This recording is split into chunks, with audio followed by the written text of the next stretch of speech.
Esker, etortzeagatik. Niretzako plazer bat da. Bueno, hasi gaitezen gaurko gaiarekin. Intsektuen gainbehera.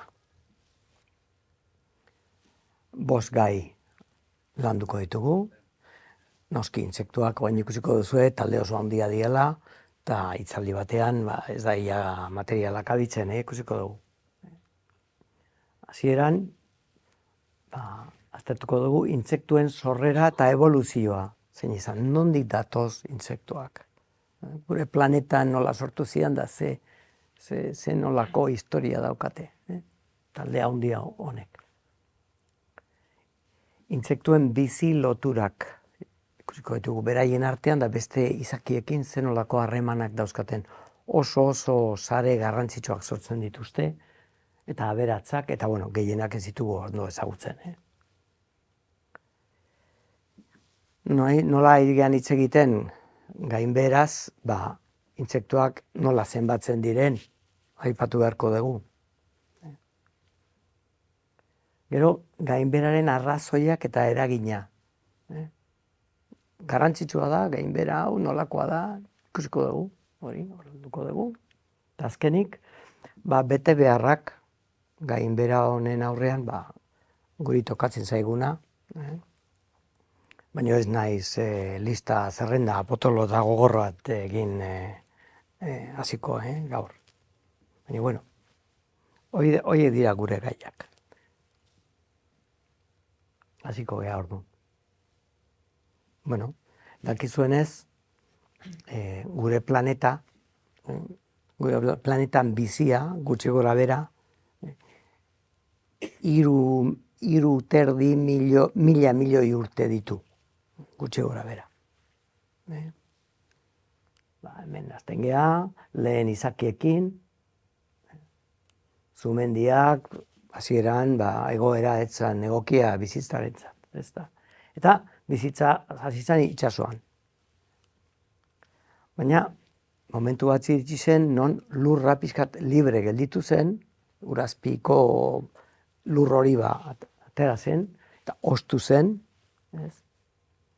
Eta hau da intsektuen sorreraren puntua. Orain da 440 milioi urte. Historia luzea. Gurea 300.000 urtekoa da, gure espeziea. Guk etorri geha, azkeneko minutuan, deskuentuan etorri geha. Orduan, hauek, orain da 400, gutxi gora bera 40 urte, milioi urte. Eta landareekin batera, hasi zian kolonizatzen lurzorua. Eta landareak asko diversifikatu ziren, aniztu ziren. Zergatik egoera desberdinak, mineral desberdinak, temperatura desberdinak, alturan, pentsa ezazu, hemen oinatin koazulo asko dago, hoi beste inguru batzuk dira, giro guzti horien arabera landareak egokitzen joan ziren. Eta intsektuek sortu ziren halako uretatik atea ziren izaki artropodo batzuen gandik, pentsatzen da hau dela pixkat aitzindaria, artropodo bat, ramipedo izena du. Eta ramipedoa da, adar bezalako besoak ditula, eta sistema hau nahiko simplea da, buru bat, antena batzuekin, gero ahoa hemen, eta gero segmentoak. Segmentoak dira bide bat, izaki handi bat egiteko, baina moduloka. Modulo bat kopiatuz. Hauek danak, segmento hauek, dira, pieza berdinat txertatuz, ezta? Eta, pentsatzen da, genetikoki eta azterketa guztik ramipedoen gandik sortu ziala intsektuak. Baina gero, hauetatik ere bai, armi-armak eta beste intsektuak ez direnak. Zer da intsekto bat orduan? Intsekto guztik gorputz plan hau jarraitzen dute. Buru bat, mandibulakin eta begiak, eta oso garrantzitsua antenak. Antenak berebiziko sensibilitatea daukate, bai temperaturarako, usaimenerako eta hartatzeko. Askotarako balio dute. Gero, torax bat, 3 segmentoz osatua, beraz hemen segmento asko bat zeuden, hemen 3 segmento bakarrik, eta segmento bakoitzeko hankapare bat. Beraz, 3 hankapare dauzkatez, insektuak. 3 hankapare ez daukatenak, 4 edo, horiek araknidoak edo, nahi izango dira. Zentipedoak edo nahi duzu. Baina, insektuak danak, torax bat daukate, 3 segmentuekin, eta hegalak ere hortikatea daitezke. Hemen dago, muskulatura guztia, insektuaren muskulatura guztia, eta bihotza. Sistema zirkulatorio zentrala dago hemen. Eta gero, azkenean, beste segmento batzuk hori aldakorra dira, abdomena. Abdomenan daude, sexurako organoak, digestiboa, arnasketa, espezialdua dago, eta gero arrautza jartzeko, eta bueno. Hau da, insektuaren gorputz plana. Gaur egun, ezagutzen dira, 1.000.000 bat espezie insekto. 1.000.000 bat. Asko da. Izaki guztien erdia. Landareak barne. Insektuak. Eta animalien artean, 80% insektuak dira. Beraz, potenteak dira. Asko zabaldu dira, asko ugaldu dira eta diversifikatu dira. Zergatik? Landareek leku desberdinetara egokitu ziren modu berdinan, intsektuek landareetaz bizi eta landareekin trukaketak eta soziedadeak eta harremanak sortuz, beraiek ere diversifikatu ziren. Intsektu batzuk, landare batzuk polinizatzen dute eta beste batzuk ez. Beraz oso espezialduak dira. Baina, orain berri batekin nator. Biologoak joan direnean intsektuak ikustera, Kanadan, Amazonas, non nahi batez lurzoruan eta bare, intsektuak klasifikatzen hasten dienean kontuatu ziren, eta oraindik hori pasatzen da, 5 intsektuetatik bat bakarrik ezagutzen dutela. Eta bestea, inork ez du deskribatu. Beraz, gauza horrela badira, kalkula dezakegu gutxi bat gora bera, 5.000.000 espezie insekto daudela. Baina, beste 4 horiek ez ditugu ezagutzen. Baina hori, nola ez ditugu ezagutzen, ezin dugu zehazki izan kopurua zein den, ez? Beraz, oso gutxi dakigu intsektuetaz. Oso gutxi. Horretaz gehiago kontatuko dizuet.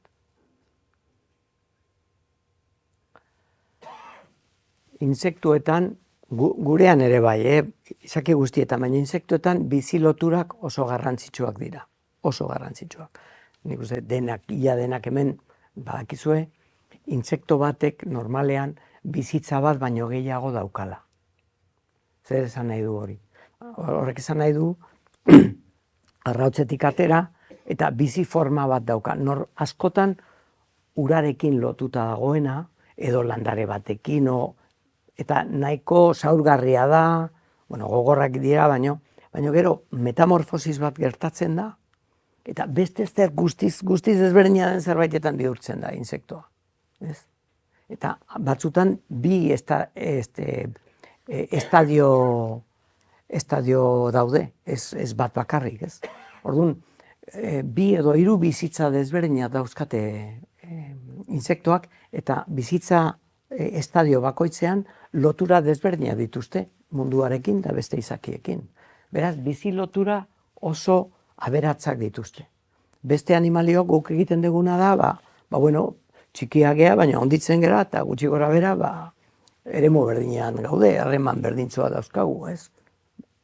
Baina haien kasuan asko aberatzago gaude. Eta adibide batzuk emango dizkizuet. Erle batzuetaz hitz egingo dugu. Hemen badaude, hemen dakazua irudi honetan erle bat. Eta erle hau, ez geha sartuko izenekin, edo ez da garantzitsua, ez.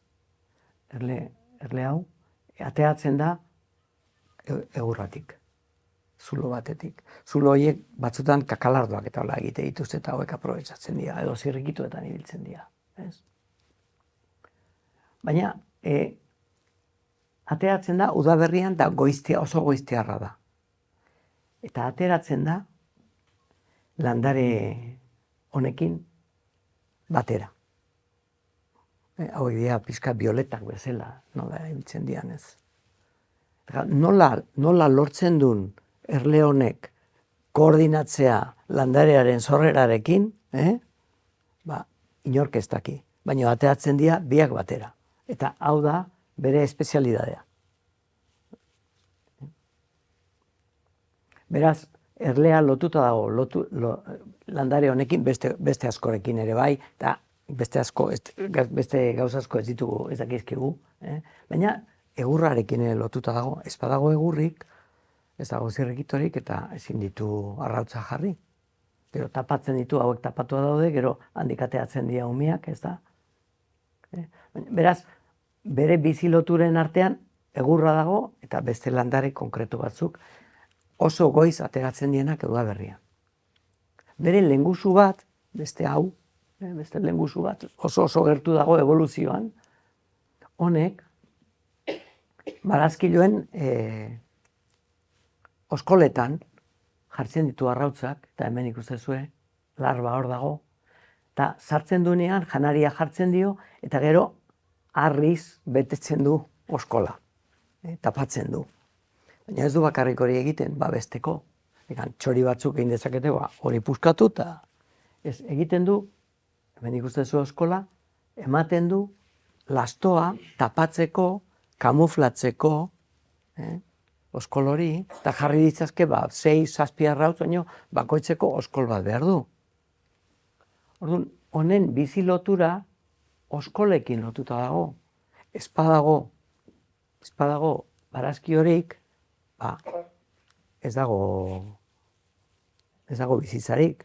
Hori faltatzen bazaio, ez dago. Gero bere loriak ditu, bere beste harremanak, gehienak ez ditugu ezagutuko. Baina nahi dudana da, erakutsi, bizi loturak zen garrantzitsuak dian izaki hauentzako. Beharrak dira, beraientzako. Eta bain, azalduko dudana da, euli bat, nik aurkitu nuena, ez nintzen lehena, Jaizubian, padura batean, Stomorrina lunata deitzen da, ni deitzen diot, zesta horri bereko eulia. Kamiseta berdina daukalako.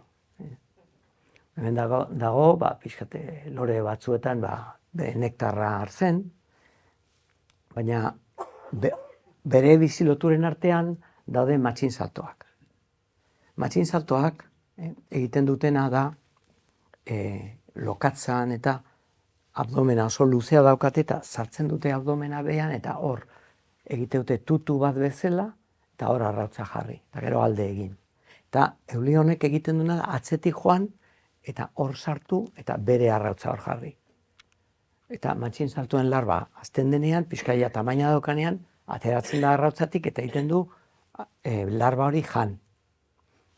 Eta Euskal Herrian aurkitzen dugu, baina euli hau erabiltzen da Ipar Afrikan langostaren izurriteak kontrolatzeko. Eramaten dituzte ara, batzutan badakizue olako izurritea daudenean kontrolezinak diala. Por si acaso ikuste dutenean jaz langostak gazten dira euli honekin. Honen bizi lotura non daude? Lore hauek behar ditu, igual ez da oso exigentea, baina matxinsaltorik ez badago, ezin du bete bere zikloa. Beraz, honek esan nahi du, bere bizi lotura konkreto batzuk ditula. Eta hola insekto bakoitzeko. Eta hori da gu dakiguna. Agian beste historia asko komplikatuagoak daude, espezien arabera.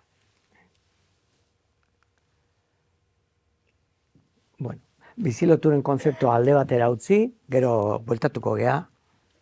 Eta orain, zeingo dugu pixkat, intsektuak behera doazen edo ez. Bueno, ni uste hemen nire adinako batzu badaudela, eta lehen behintzat ni gaztean nintzanean, eta askok esaten dute hau, bidai bat egiten bagenun udaran, kotxean, beti paratxokea eta kotxearen aurrekoa beti gelditzen zen zikina, eta gaina oso zaila zen konpontzeko, oso garbitzeko, oso zaila. Pegatzen dian insektu horiek oso zaila zion. Gaur egun ja ez da asko gertatzen.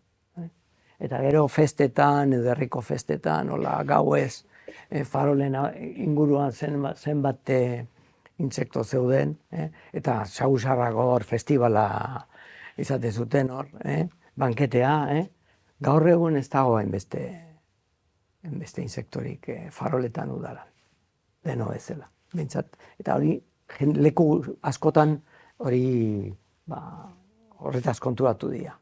Gainera badaude alkarteak horrela neurtzen dituztela insektuak. Estatu Batuetan, da Inglaterran, da hori ez. Atera, ordu bete, eta gero kontatu zenbat insektu, eta urtero udaran, egun berean, egin hori, eta hori interneten sartu, eta hori egiten da, ez? Hau, honek inpresio bat ematen digu, baina hain joango gara pixka zientziara. Bueno, orain dela urte pilo bat, 1989 urtean, tipo hauek gaztetxoak ziren, bastante gaztetxoak ziren. Hauek dira Alemaniako Krefeld herriko biztanleak eta baten bat entomologoa, erdikoa. Hauek erabaki zuten, 1989an, trampak jartzea Krefelden, Krefeld izan da ni uste pixkat bai Bergara bezalako herri bat, pixkat handixua, ez da oso herri handia. Eta leku jakin batzuetan trampa batzuk jarri, oso simpleak, trapotxuri batekin, argia, eta gero insektoak hor sartu, insektoak jaso, alkoholean sartu, eta gorde. Hori udaran, beti egun berdinetan. Eta gero, neguan, alkohola atera, bandejetan zabaldu, ikuskatu insekto guztik, zenbatu, eta klasifikatu zenbat espezie, eta horrela, orain arte. Oraindik egiten dute hori. Baina, 2016an argitara zuten bere 27 urteko lana. Lan simplea, metodikoa, beti egun berdinean, leku berdinean, trampak, hori alemanak egiten dute. Beste lekutan oso zaila da egitea hori. Izan berda, alemana oso sistematiko, edo suekoa, edo lakoak. Eta bolondezeko jendia, merito handikoa. Estatu Batuetan diru asko dago, Inglaterran, beste lekuetan, hori lan hau, epe luzeko lana ez da finantziatzen. 3 urtetan, ematen dizute dirua, emaitzak atera beritzuzu, eta gero proiektu aldatu. Hori da gure produkzio, hiperprodukzioko. Baina zer gertatzen da, halako lanak bakarrik pare bat egin dutela. Eta Krefeldekoak orain dira erregeak, inork ez dauka halako database bat, hainbeste urtekoa. Eta beraiek esan zuten, argitaratu zuten, eta oso famatuak ziren, 2016an argitaratu zuten, artikulu bat, esanez, denbora hartan, epe horretan, intsektuen oroar, 75% jaitsi zala, kopurua. Eta gero, zehazten dute espezieka eta hori. Oain, azaldu behar dut, gaina, zehaztu behar dut, sistema honekin insektu hegalariak bakarrik harrapatzen diala. Berak zenbakiak bakarrik hegalariengan. Eta argira joaten dienak. Danak ez dira argira joaten. Beraz, horietaz ez dakigu ezer. Baina, lan kompletuena hau da. Krefeldeko mutilena. Eta ja ez dira hain mutilak. Hau da lana. Edozein lekutan egin zitzaken lana da, baina hauek egin zuten, eta hauek argitaratu zuten. Gero, badago ekologo espainiar bat, baina Australian lan egiten du, Francisco Sánchez Bayo, Eta Sánchez Bayo ez du halako lanik egin, baina bildu du insekto argitaratu dien lan guztik eta hori eta atea ditu, nolabait ondorio batzuk atera ditu. 10 urteko tarte batean, 2009 eta 2019 artean. Eta orduan, baina beak ez du ikerketa hori egin, beha egin du bibliografia aztertu. Eta berak dio, hau da gertatzen dena. Hauek dira krisopak bezalako erliak, pinplinpauxak, kakalardoak, erleak, eta hauek dira berak ateratzen dituen portzentaiak. 10 urteko tarte batean, 150% jaitsiera. Ere nahiko potentea. Baina neurri desberdinean, insekto. Jende batzuk, ikerlari batzuk kritikatzen dute lan hauek, eta argi dago, baina ez dago besterik. Ez dago besterik. Argi dago, intsektuen kopuruak bera doazela.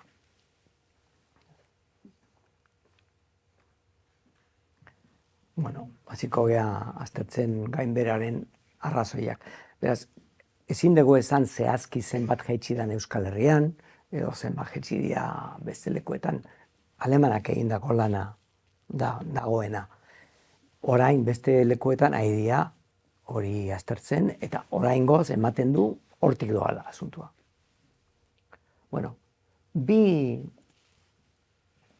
Bi alorretan kokatuko dugu pixka gainberaren arrazoia, ez? Bat, ekosistemen degradazioa.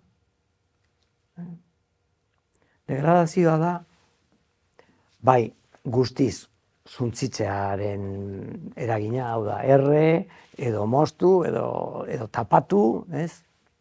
Edo modu suabegoetan, itxura suabegoetan, bizilotura horiek ebaztea edo kaltetzea. Claro, nahikoa da kasu batzutan, bizilotura bat moztea, eta orduan ja, espezie hori fuera. Gero ikusiko dugu ze modua dauden. Eta bigarrena, guretzat hain erraxa ulertzeko, hain erraxa ez dena, da zatikaketa. Hemen ikusten zuen Amazonasen egindako sarraski bat, ez? Da hemen utzi dute, hemen utzi dugu zatitxo bat. Baina hor ondo dago. Zatikaketa kaltea handik ekartzen ditu.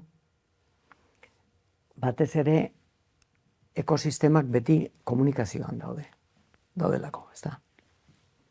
Eta zenbat eta txikiagoa egin ekosistema hori, pobreagoa eta ahulagoa da.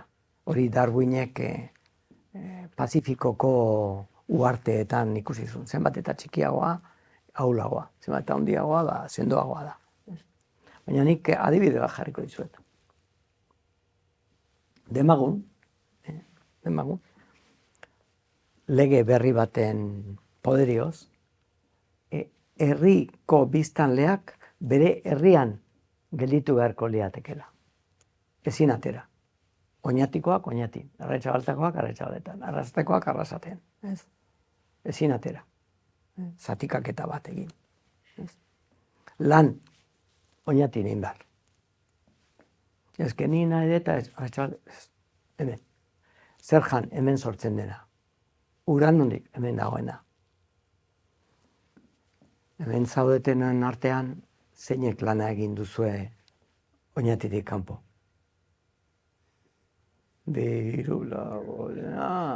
Pues fuera. Zenbat kalte izango litzateke. Eta pentsa, hemengo hiri industrialetan, zenbat esportazio dagon. Askotan esportazioak aberastasuna ekarri du. Ez, fuera. Hori da zatikaketa. Eta ekologian berdina da. Baina, insektoak ez dute protesta egiten. Edo izakiek ez dute protesta egiten. Politago, rotonda jarri dugu, eta hor naturago rotonda ez dago. Hori zatikaketa bat.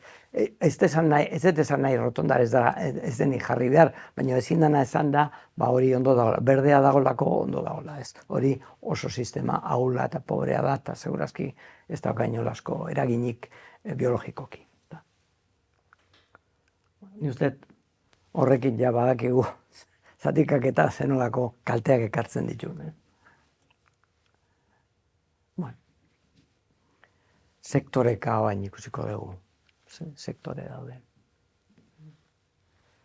Bueno, hau Sánchez Bayoko lanaren zati bat da, figura bat da, eta arlo garrantzitsuena da nekazaritza. Hain ikusiko dugu. Nekazaritza. Bigarrenik, kanpotik ekarritako, espezie invasiboak, gaixotasunak, kanpotik ekarritakoak, azkenik urbanizazioa. Esango, deituko diogu artifizializazioa, ingurumenaren artifizializazioa. Guk hiri bat sortzen dugunean, leku hori artifizialtzen dugu, eta hor, horko fauna eta flora eta izakiek, ja, hortik kanpo gelditzen dira, ez da? Hau ibia zenbakiak, hasiko gea hau pixkat aztertzen.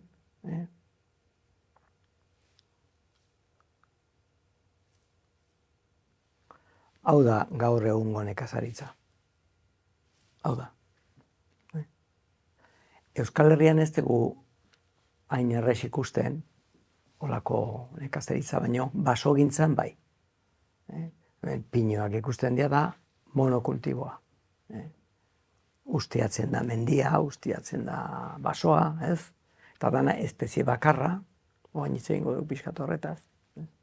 Baina, kasu honetan, da landare espezie bat bakarrik. Gainera, edozein beste espezie horren kontra jotzen da. Kimikoki, fizikoki, edozein moduan, ez? Beraz, hemen dibertsitate oso gutxi dago.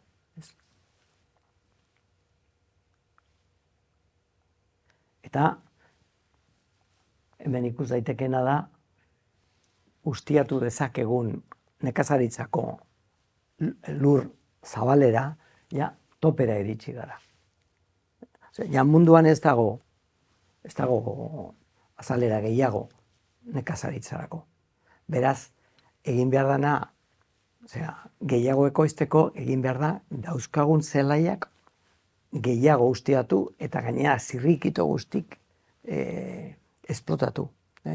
Ertzean dauden bazterrak eta horiek danak kendu. Gaur egun, hemen ez dugu ikusten, baina joaten baia Frantzira edo beste lekuetara, Estatu Batuetan batez ere, orain traktoreak gidari gabe funtzionatzen dute, GPS-arekin, eta gainera joaten dira justu ertze guztitatik, eta hor ez dago arbolik edo ezerrez. Beraz, hor ez dago inolazko aukerarik beste izakiak landare guk sortzen egean produktuaz kanpo beste ezer egoteko. Hori da zuntzipena, leheno esan duguna, ez? Dana kendu eta bakarrik espezie bat. Gaina, espezie hori beti genetikoki danak izaki guzti berdinalia, ez da? Eta honek adierazten du pixkat gaur egungo nekazaritzaren industrializazioa, hau ez?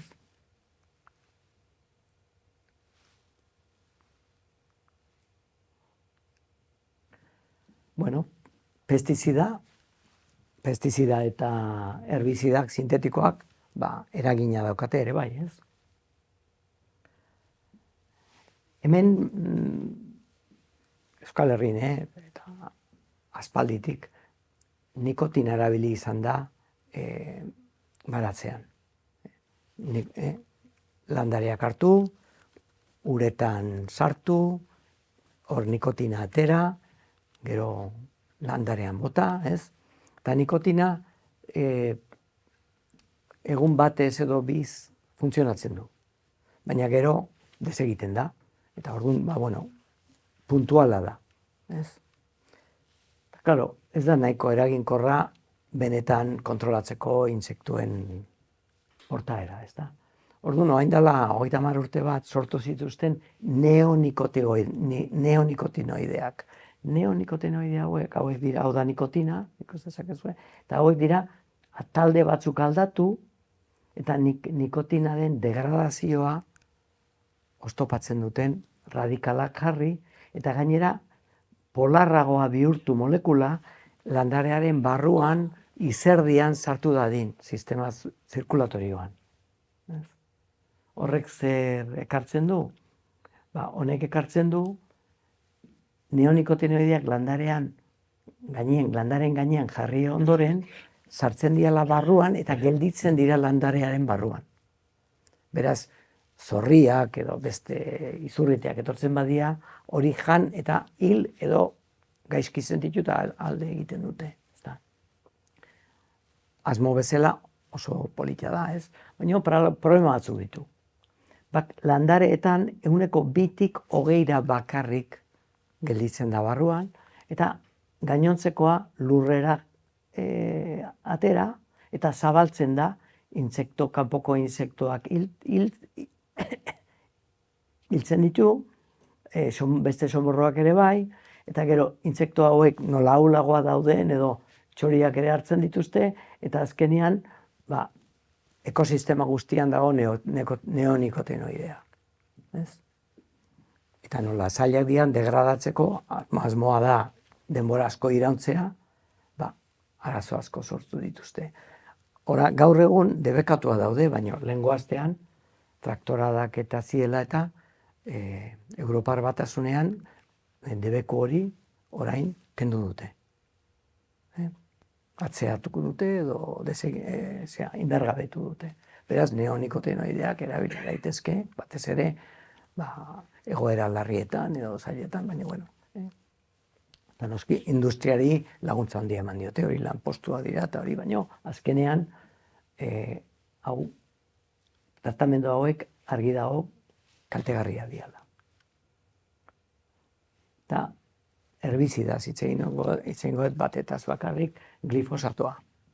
Glifosatoa herbizida bat da, oso arrakastatxua, beste herbizida baina asko gehiago erabiltzen dena, ez zen bakirik emango, baina glifosatoak beharrez diren albo efektu batzuk ditu. Eta da, intsektoak glifosatoa barneratzean zorabiatzen dira eta beraien orientazioa galtzen dute. Hori erleekin ikusi da eta beste intsektuekin ere ikusi da. Efektua dauka beraien nerviosisteman eta burmuinean. Orduan ze gertatzen da honekin?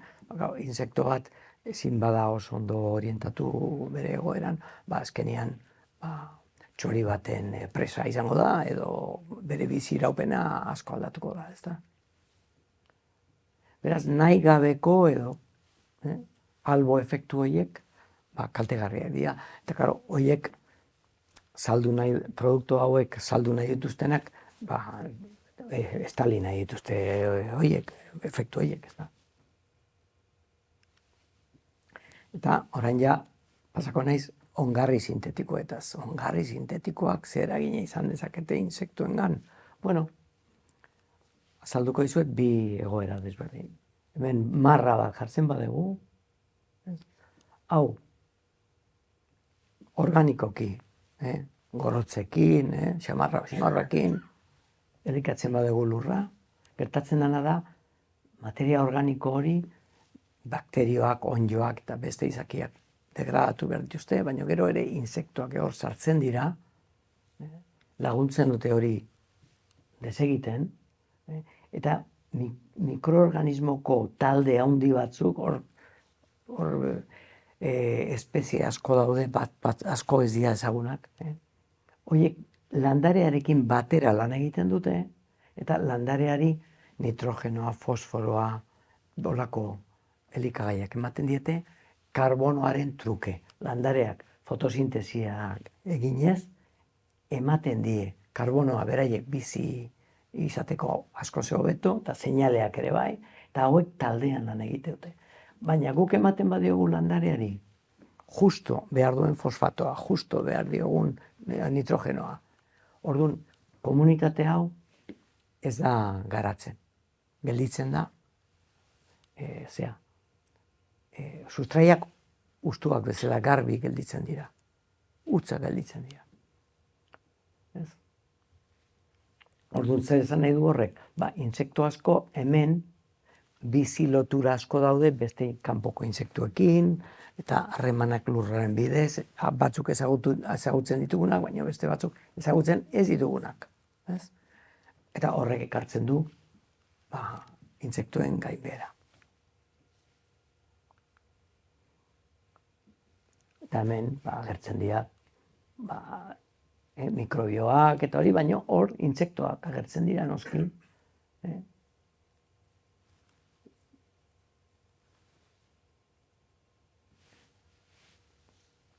Oso aberatsa da lurzoruaren biologia.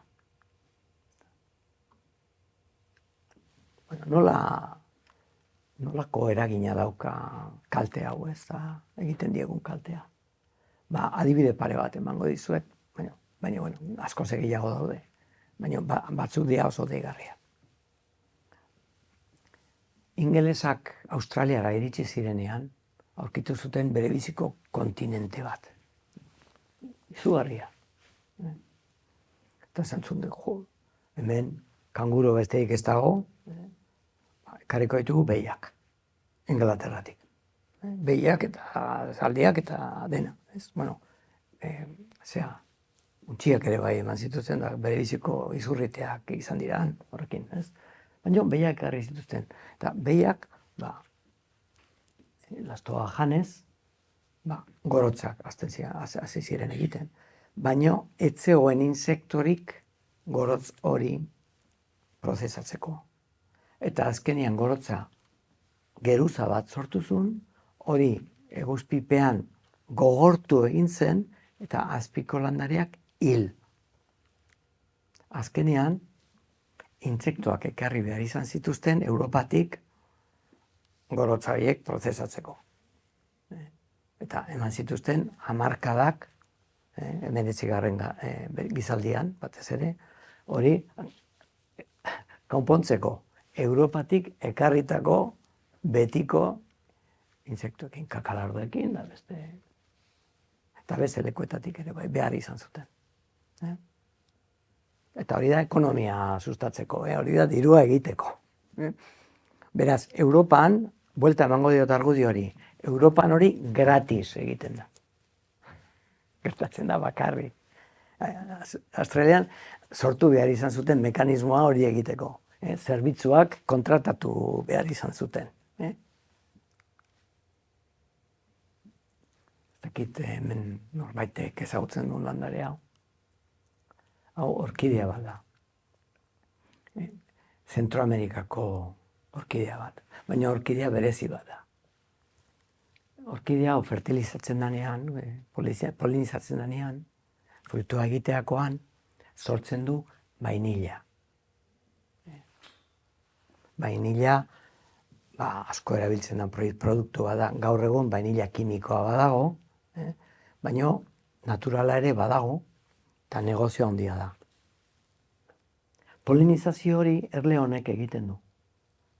Erle espezialdu bat. Erle espezie asko daude, asko dira bakartiak. Estia egiten duten horietakoak, bakarrik 20 espezie daude, baina gero daude milaka, besteetakoak milaka, gehienak, ez ditugu ondo ezagutzen. Ez digute zerbitzurik egiten, baina ikusiko duzu ez zerbitzu egiten digun. Vainilla engarestia zen, Zentroamerikatik erabaki zuten Afrika eramango dugu, landarea, eta vainilla egiteko Afrikan, Malin, Kongon, Ghana, baina polinizazioa asko egin behar. Ez dago erlerik, han. Eta ez dia gai izan ara eramatea. Hango ekosistema bizi loturak ez daude han, eta jakin gabe nola dan, eskuz. Eta ordaindu behar dute jendeari orkidea bakoitza polinizatzeko eskuz. Zentroamerikan gratis. Eta guk zerbitzu asko jasotzen ditugu baita hemen ere, intsektuen gandik, baina nola berez gertatzen dian, esaten da, deskontado por el mercado, ez? Deskontatzen dugu. Claro, gainbera etortzen bada, agian, nabarmenduko ditugu problema horiek.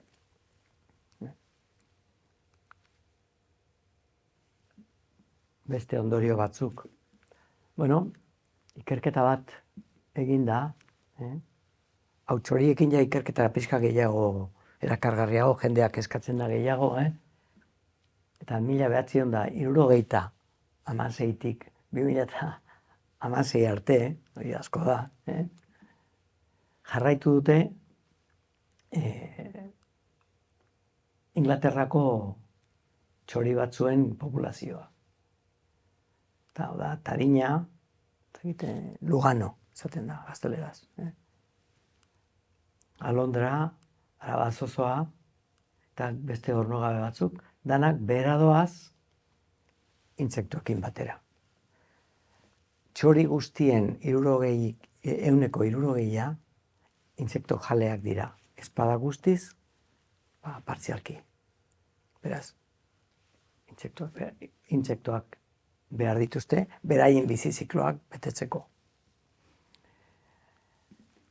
Enara bat sortzeko, 100.000 intsekto txiki jan behar ditu. Gurasoak ekarri behar diote, 100.000. Batzutan, pentsatzen bada, enarak, ez ditugu hainbeste ikusten da. Ez badago intsekturik, ezin dira enarak egon. Hau da, honek erakusten du. Eta intsektoen bizi lotura hauek kokatzen dira kate trofikoaren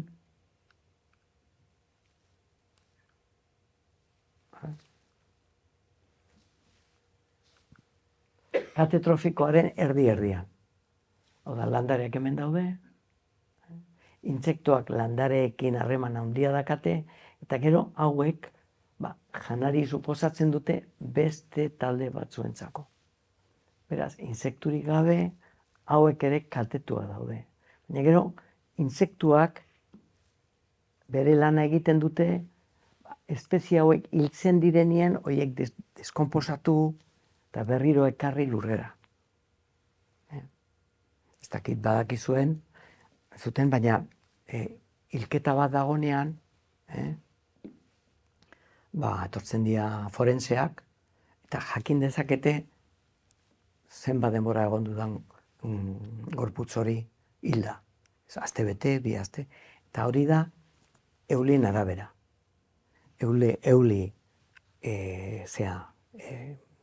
sekuentzia bat dago, hasieran batzuk etortzen dira, arrautzak eta larbako ikusten dira, aste bete beranduago beste batzuk eta bar, eta horrela forentzeak gai dira jakiteko zenbat denbora egon dudan gorputz hori kanpoan, ezta?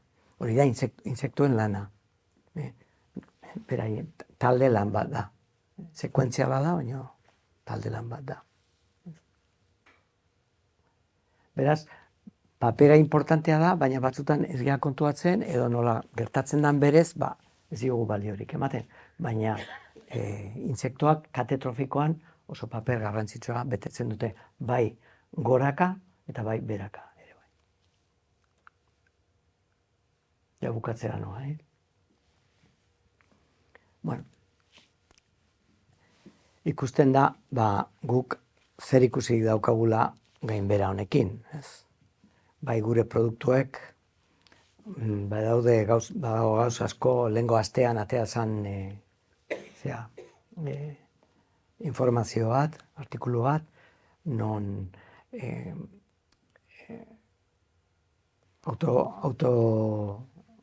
autoen emisioak, sustantziak batzuk sortzen dituzte, eta horiek loreen usainak eta puskatzen dituzte, eta oso asko zailagoa da intsektuentzako lokalizatzea loreak. Asko zailagoa egiten zaie, hori science batean atea zen, lehengo astean atea zen. Eta holakoak geota gehiago atea zen nahi dira. Bueno, ikus dezagun. Bueno, insektuen gainbera naturaren egoeraren adierazle bat besterik ez da. Hau da, guk ezin dugu konpondu insektuen problema bakarrik. Guk ekosistemen problemak aurrez aurre jorratu behar ditugu, edo aurre egin behar diegu problema horiei. Biziloturen asuntoagatik. Ez dago remedio bat insektuen osasuna hobetzeko.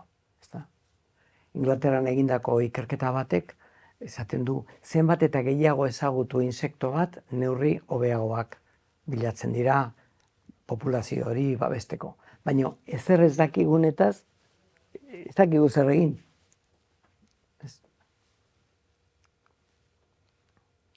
Insektuen kopurua eta aniztasuna berreskuratzeko ekosistemak zaindu egin behar dira, baina zaindu, esan nahi dut, burua jarri behar dugu naturan. Ez erabili natura bakarrik ustiatzeko gauza bezala, baizik eta zaindu behar den zerbait.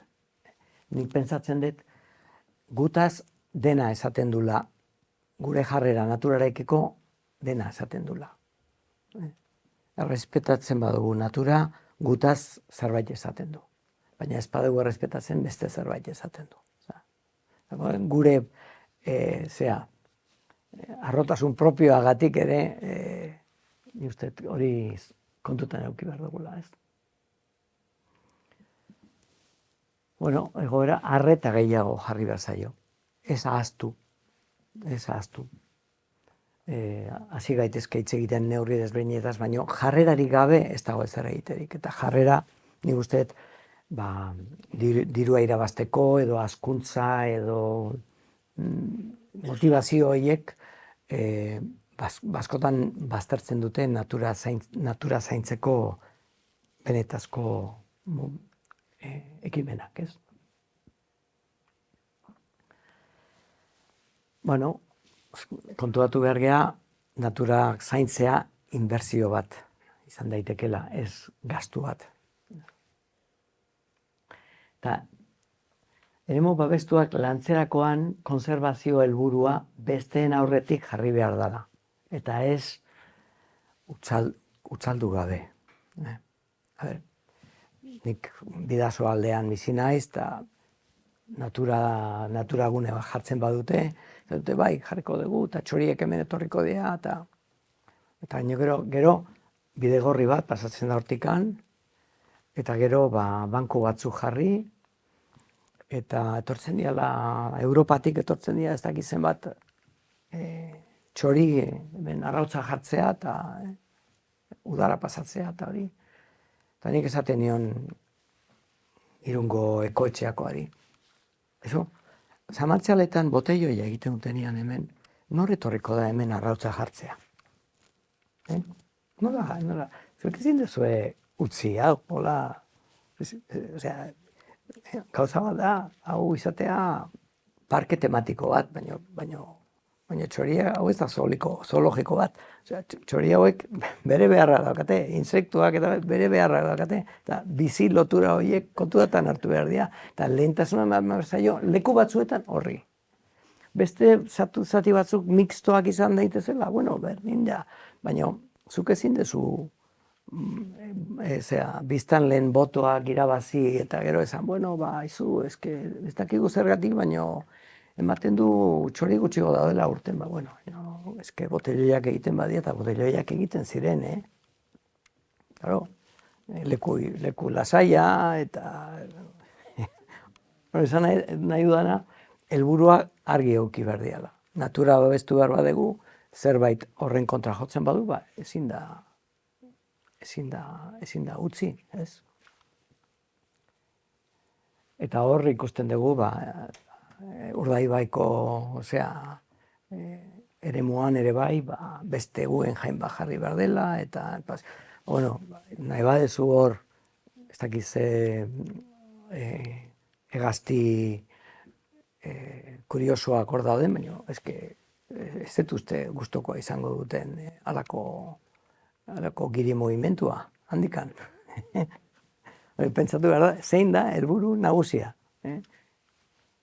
Bueno, eta honekin,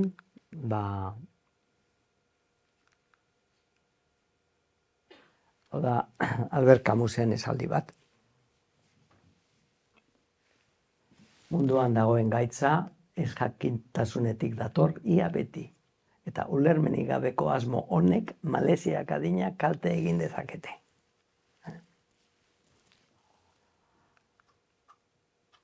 Bueno, erakutsiko dizut beste gauza bat, hemen.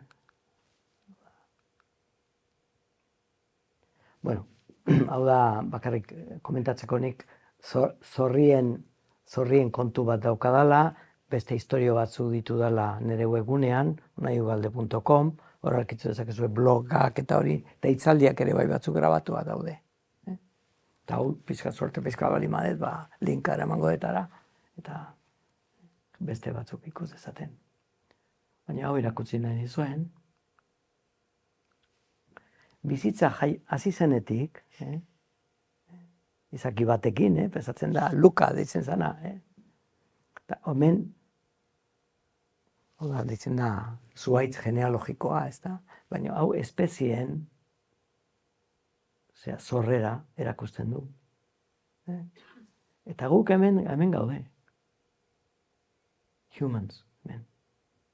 Baina guk lotuta gaude guzti hauekin.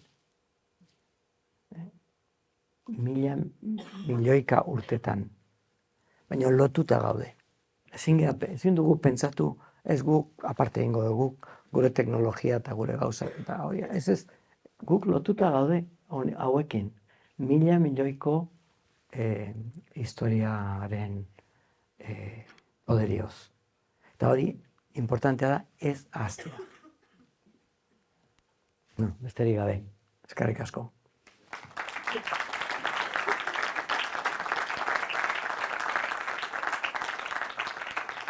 Entzun ez dutenentzako galdera da, badakigu gutxi gora bera zenbat insektu dauden, baina zehazki ez.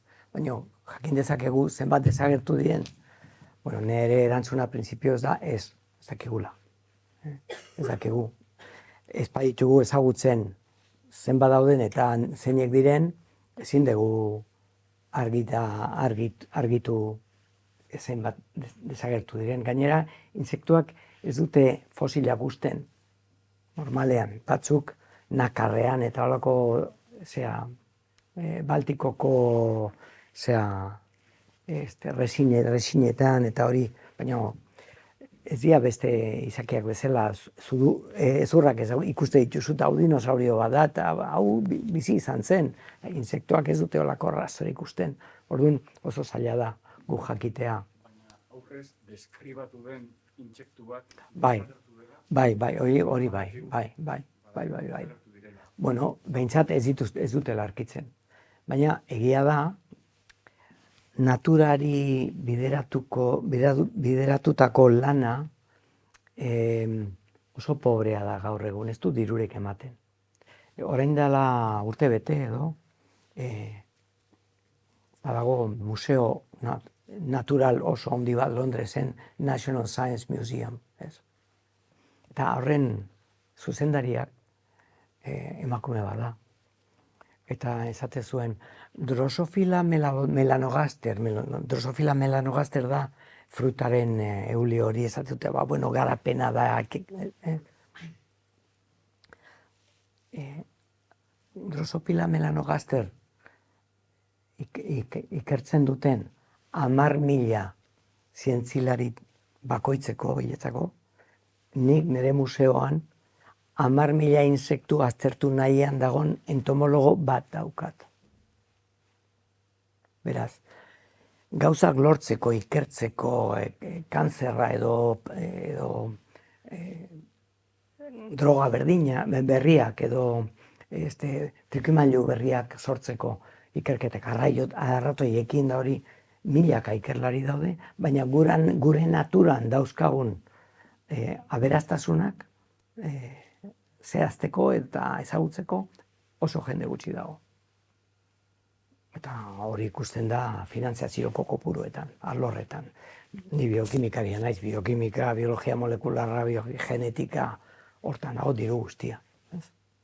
Baina gaur egun ekologa izatea edo ekosistemak aztertzea eta hori, hori egiteko badago bere dirua, klaro, oain ja kezka gehiago dagoelako, baina asko gutxiago, beste gauzetan baino. Orduan, jendea espada sartzen hortan lan egiten, ez dugu, berez, ChatGPTek ez du ezer esango horretaz. ChatGPT manejatzen du informazioa. Informazio hori sortu behar da. Beraz, ni uste lan falta dagoela, edo jarduera falta. Ez dago nahiko jendea. Eta, lana dago egiteko eta soberan. Ezakite erantzun dudan. Bai. Eskatuko zu galdera mikrofonotik itiko, zela jente pila pantailan atzian ongoen, Bai. entzuteko. Jarri duzu adibide moan, fertilizante, ongarri, insekticida, edo, gauza, produktu desberdinak, ez? Gustatu izan igual jakitea, aurrak arakitea hori, nola afektetu zuen intsektu hori, eta gero intsektua jaten da baina animali horrik, edo landaria, jaten dula landaria hori edo, nola afektatzen duen, ez? Apur bat dan hori, nola afektatzen duzuen gauza horri da. Bueno, hori produktuaren araberakoa zerbait da. Produktuaren arabera, ez? Produktu desberdina daude merkatuan, eta beraien funtzionatzeko modua edo desberdina da. Eta segun eta nolakoa den, eragin desberdina ditu. Orduan, zuk egurra babesteko produktu bat botatzen badezu, polillak, olako, haiei eragina emango dio, baina egurrarekin zer ikusirik ez duen insekto bati ez dio zer egingo. Ez gero, zitz hori jaten dauen, igual xagusarra edo beste dozein animale, badako, horren dako. Gaur egun insektiziden helburua da denbora askoan aktibitatea izatea. Zergatik? Aplikazio gutxigo. Nekazaritzan zenbat eta aplikazio gutxigo, traktora da gutxigo, kombustible gutxigo, gasto gutxigo. Orduan, iraunkorrak, ez? Eta baita pestizidak, kukaratxaren kontrakoak eta horiek, zenbat eta iraunkorragoak izan, ez? Gehiago. Zer gertatzen da? Izaki horiek gero jale bat bali badakate, nola aipatu dudan gu familia berdinekoak garela, ez? Claro, guk harremanduak gaude, mekanikoki, guk errezeptore asko ditugu burmuinean, insektoan burmuinean daudenak. Ez dira guztiz berdinak, baina hortik datoz, danak jatorri batetik datoz. Orduan ezin da esan ez, hau bakarrik insekto honi eragiten dio, ez, hori esaten dizu saltzaileak. Berak nahi du zu lasai hori erabiltzeko, ez? Hori marketinga da. Baina denboraren poderioz ateratzen dira datuak, kalte zeharkako kalteak daudela. Eta horregatik denbora bat pasata, kentzen joan behar dira. Baina gero dago beste efektu bat. Hori igual interesatuko zaizu, ez? Nik, enpresa bat sortu nuen, olako produktuak egiteko, baina nolabait ekologikoak eta olakoak, ez? Baina harremanak izan ditugu, enpresa batzuekin Bayer eta hau eta bestea. Baina hau ez dute kontatzen. Baina nik ezagutu dut historioak, hartu insektizida bat hasi probatzen, Kamerunen, eta probak ez dituzte Europan egiten, dituzte Kamerunen, alako lekutan ez. Hasi probatzen formula berri bat, ematen du ondo funtzionatzen dula, baina handik 4 hilabetera insekto populazio bat ateatzen da resistentea dena, ikasi dutena hori puzkatzen, eta orduan bere biziko izurretea sortu. Ezin borrokatu horren kontra. Denborarekin naturak erantzuten du. Eta orduan zer gertatzen da? Resistentzia sortzen du. Batzutan, ikusiko duzu, ez dakit hemen norbait den zalea olako produktuetan, baina badaude produktu batzuk ez dute rekomendaziones de uso. aplicación 2 veces al año. Denboraldian 2 aldiz. Oso ona da, baina 2 aldiz bakarrik erabili behar da. Ez? Gero egin behar dizu tartekatu beste produktuekin, zergatik da hori. Seguro, aurkitute resistentzia bat. Hau da, erabiltzen badezu, asteetan zehar, azkenean, ez, zure insektu hori edo, erresistenteak bihurtuko da. Beraz, legez, ez 2 aldiz. Gero tartekatu beste marka batekin, guak emango dizugu beste bat. Eta hori da, hainbeste milioi gastatu dute produktu hori sortzeko, ezin dutela merkatutik atera, dirua bueltatu behar dalako. Orduan ez hau oso espezifikoa da, oso potentea da, baina bakarrik 2 aldiz behar da. Gero beste gauz batzuk xamurragoak, bai. Hori da, jarraian botatzen badiozu, orduan erresistentzia dakazu, eta orduan ez dakizu zer egin horrekin. Eta hori gertatzen da. Eta insekto askok gaitasuna dakate buelta emateko. Eta gero ja indargabetzen dituzte. Hori da problema handi bat. Orduan, zein funtzionatzen duten, benetan kaltegarriak dienak en general. Zianuroan kontra ez dago resistentziarik. Eta herri batzuetan, inorre jakin gabe, venga, botatzen dituzte, debekatu dauden gauzak, klaro. Gero eta gutxiko, Baina, beraz, naturakin jokatzean, beti aterako da, erantzun bat aterako da. Batzutan da, kalte asko egiten diozula, eta beste gauzen dengan kalteak egiten dituzu, baina beste batean buelta ematen dizula, eta resistentzia dauka izurriteak, eta orduan bai daukazula kriston izurritea, etortzen zaizu. Baina hori Afrikan da hori ateatzen da, hori ez da dokumentatzen Europan, eta hori isilean egindako, hori Radio Makutuan entzuten da. Eragina dauka, baina badakite ere egokitzen. Gertatzen dena da, batzutan beraiek lotuta daude landareekin. Hau da, polinizazioa da. Orduan, pentsa, tximeleta bat lotuta dauka bere zikloa, bere lotura, landare batekin, loretzen delako eta hori. Eta, klaro, eguraldiaren aldaketarekin, ezin da garantizatu biak desfasatuko diala neurri berdinean. Batzutan landare aurreatuko da eta tximeleta ez da hainbeste aurreatuko, orduan landare horrek ez du polinizaziorik izango, eta landareari kalte egingo dio, bera ez da galduko, eta tximeletak ez du jateko izan. Beti, holako bizi loturetan beti biak irabazten dute. Claro, zer gertatzen da, zuk ezin duzu pentsatu, holako aldaketa daudenean, gaina oso azkarrak esan nahi dut, milioika urtetan garatu dan zerbait, gero hamarkadetan aldatzen bada, ez diozu aukerarik ematen egokitzeko. Orduan, landarea eta tximeleta eta beste izaki batzuk hor jokoan balima daude, ezin da espero denak fase berdinean egotea. Orduan, hor desajuste horiek kaltetzen dute talde osoa edo klan osoa. Orduan, hor gainbera gerta daitezke bat bakarrik oso kaltetua balima dago, igual denak azkenian faiatze dute, baina hau da suposizio bat, zertikan, inorez dago hori aztertzen. Inorez dago hori aztertzen.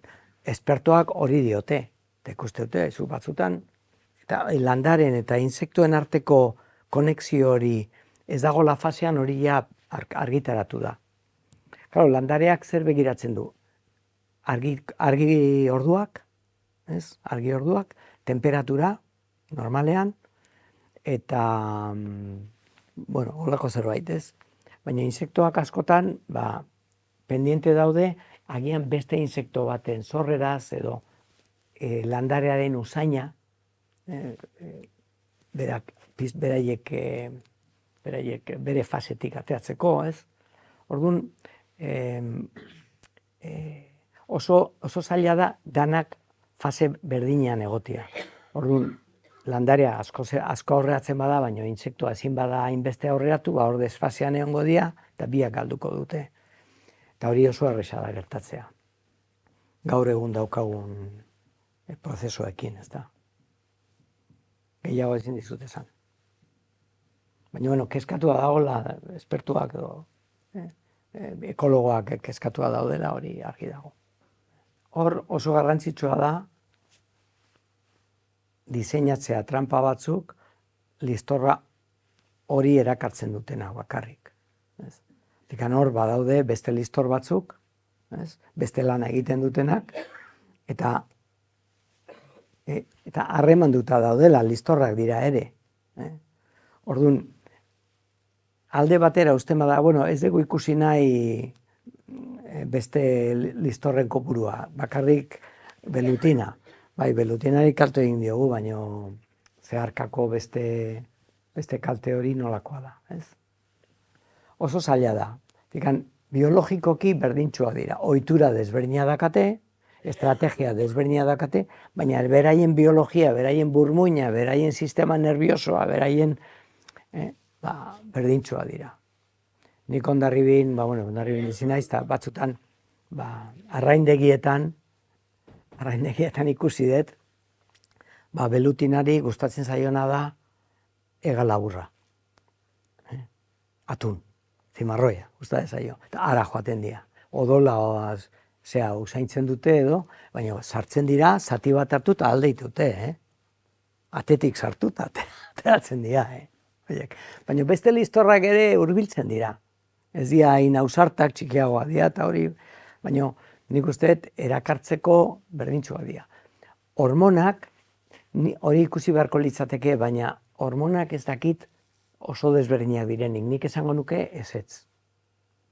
Orduan, ez dakit. Nik ezagutzen dudana da, eta hori azalduko eta aprobetxatuko dut, erleak, belutinaren estrategia da, erletegian kanpoan egotea hola helikoptero bat bezala, eta erleak sartzera doazenean, jaisten dira, eta orduan harrapatzen dituzte. Edo ateatzekoan abiadura bajoa daukate, eta hor harrapatzen dituzte. Burua moztu, abdomena kendu, eta txuletoia erdiko toraxa hori eraman umeentzako. Beste guztia botatzen dute. Orduan zer egin dute hori saiesteko? Egin dute tunel batzuk bezala erletegietan, ez dakit, 25-30 zentimetro, eta gero dakate sare bat, eta erleak sartzen dira, baina belutina handiegia da. Orduan, erleak karreri hartu dezakete eta ateatzen dira ziztu bizian, eta hain azkar ateatzen dira ezin dituztela hartu. Eta sartzeakoan berdin, sartzen dira korrika, eta gero frenatze dute tunelean. Eta horrela, belutinak neka-nekeak gelditzen dira, batzutan eroditzen dira, eta hor trampa jartzen diote azukreakin da hori jan, eta hor gelditzen dira trampetan. Horiek dira sistema nahiko ingeniosoak, baina pozoinak erabili gabe. Orduan, trampak jarri nahi badituzte, ondo, baina ikusi beharko litzateke zeharkako efektuak zeinek diran. Kalte egiten badiote beste listorrei, nik ez dakit hemen baserria dakazuen ikusi duzuen, baina nik etxe ondoan tomateak hazten zituzten bizilagun batzuk, eta nik tomateak zituzten, eta listorrak ikuskatzen zituzten tomate, landare guztik insektu bila. Eizean ibiltzen zian, eta horiek eiztatzen dute, dagoena, ez badago besterik jaten dute hor dagoena, ez? Orduan horiek, guk listorrak ez ditugu maite, baina zerbitzua egiten dute, zerbitzua handia egiten dute, claro, horiek kalte egitea ez da interesantea, ekosistemaren zati dira.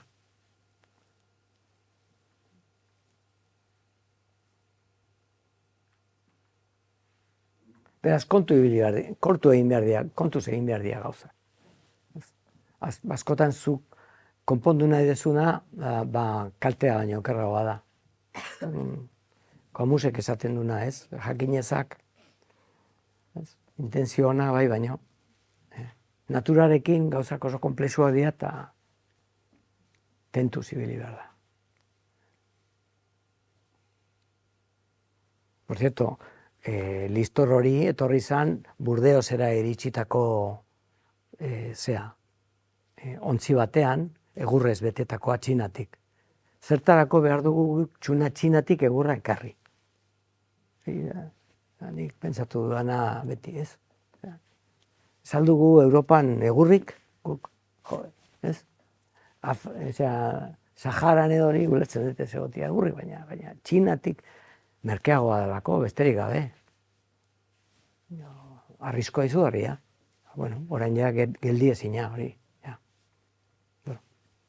Orain goz. Delutinaren arazoa lotzen dugu erleekin, baina gainontzeko insektuekin badauka eraginik? Bai. Hauek ehiztatzen dute dagoena. Eta listorrak ere bai, Gaina nik ikusi izan dut hori. Hombre, erresagoa da erleak harrapatzea. Gero beste gauza bat esan beharko nuke, eta da, Txinan dauden erleak defenditzen dira, hauetaz. Claro, baina hemengoak ez daude ohituak oraindik. Orduan, hori da, egiten dutena da, erleak joaten dira listorraren gana, bere gainean jartzen dira, azten dira hegalak mugitzen, da hainbesteko temperatura sortzen dute, hiltzen dutela, baina beraiek ere hiltzen dira, kamikazeak dira. Claro, hori, portaera hori, garatu arte, edo beste portaera mota bat, hemengoak ez dakate lausoak dira, horretarako. Bueno, gauza bat da, naturako insekto kopuruak eta espezie guztik eta betetzen duten lana, ez? Baina beste gauz bat da, intsektuak ekoiztea, guk ganaua edo olioak edo ekoizten ditugun bezala. Horretarako ez dago problemarik, haziak hartu, erabili insekto bat, landare jalea dena edo haziak jaten dituena, eta haren larbak atera, eta gero horrekin pasta bat egin edo zerbait egin, eta listo. Hori da gure teknikak gauzak industrializatzeko. Insektoak dakate bentaja handi bat, eta da animalia askok metanoak sortzen dutela, ez da? Batez ere,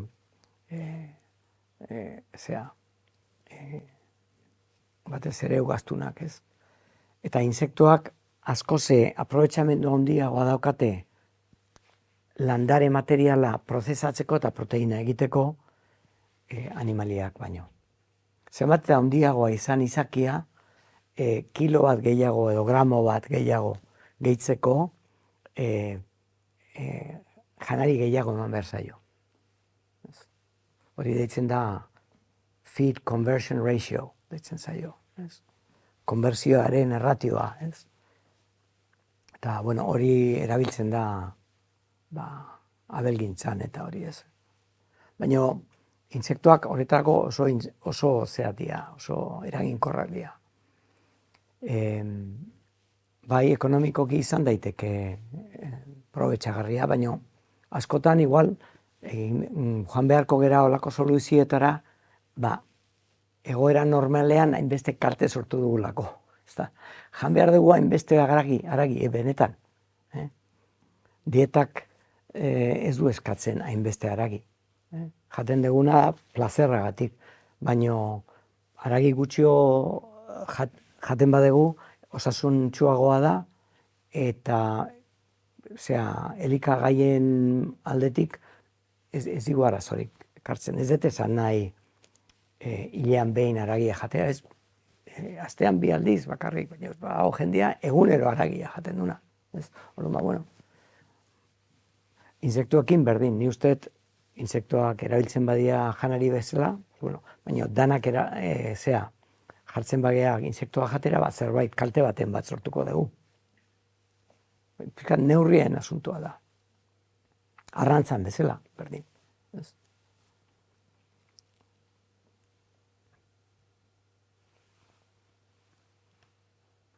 Praktikoagoa da, oso eremu txikietan hasi daitezke insektuak, ez? Eta gaina ez dago legerik insektuen ongizaterako. Ez da olegerik, orduan hor libre, hor barra libre, ez? Barra libre. Ni aurre ikusten dut arraskitxo bat, edo bi, eingo zituztela, baina nola ganaduzaleak konten gelditu ziren, eta bueno, segurazki lanen bat egongo da horretaz. Nik ez dut ikertu hori, baina argi dago, kanpotik horiek dira espezie inbaditzaileak. Baina, bueno, ez dakit nola konponduko ziren hogei espezie horiek ekarri zituzten, bakoitza berea eta desorden bat, ez? Baina, ez que Australian aztakeri asko egin da, Untxiekin da hori, eta arratoiekin ere bai, ez dakit ikusi dituzuen pelikulak zenolako arazoak sortu dira, Australian izan da laboratorio bat, eta aztakeri asko egin dira. Aztakeri asko. Orduan nik ez dut uste kontu zibili direnik. Segurazki insektu horiek kaltea sortu dutela hango horeketan, seguro.